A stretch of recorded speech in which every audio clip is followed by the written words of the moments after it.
Hello everyone, কেমন আছো সবাই? আশা করি সবাই ভালো আছো। আমিও আলহামদুলিল্লাহ ভালো আছি। তো একটা নতুন ব্লগ নিয়ে তোমাদের সামনে হাজির। তো ভিডিওটা একদম শেষ পর্যন্ত দেখো, তাহলেই তো বুঝতে পারবে, তাই না?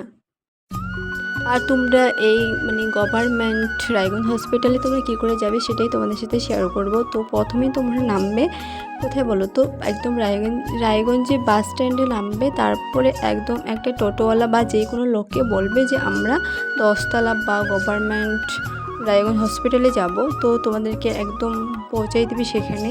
তো যাওয়ার পথে কিন্তু এখানকার পরিষেবাটা একদম আমার ভালো লাগেনি, কারণটা বলছি তোমাদেরকে, একটু ধৈর্য করে থাকো, ঠিক আছে? কেন বলো তো?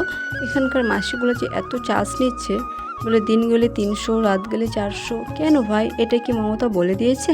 কারণ যারা গরিব তারাই তো এখানে ভর্তি হচ্ছে, তাই না? ওরা যেহেতু ওদের কাছে টাকা নেই বলেই তো এখানে ভর্তি হচ্ছে, অ্যাডমিশন হচ্ছে, তাই না? আর আর হঠাৎ করে ওরা বলে যে এত টাকা দাও, এত টাকা দাও, এত টাকা দাও। কেন? এটা কিসের জন্য চালু হয়েছে বলো তো? তোমরাই বলো, কমেন্টে জানাও। এটা যদি সবাই প্রতিবাদ করো, ঠিক আছে, যে একটা পেশেন্ট যায় যারা গরিব তারাই তো যায় ওখানে। কি ঠিক বললাম তো? বড়লোকগুলো কি যায় হসপিটালে? ফ্রি হসপিটালে কিন্তু যায় না, বেসিক্যালি যায় না। কিন্তু যারা গরিব তারাই যায়। কিন্তু আমার পরিষেবাটা একদম ভালো লাগেনি। রায়গঞ্জের হসপিটালের পরিষেবাটা একদম বাজে নিয়েছে। কিন্তু মাসিগুলো যে এত চার্জ নিচ্ছে জানি না কেন।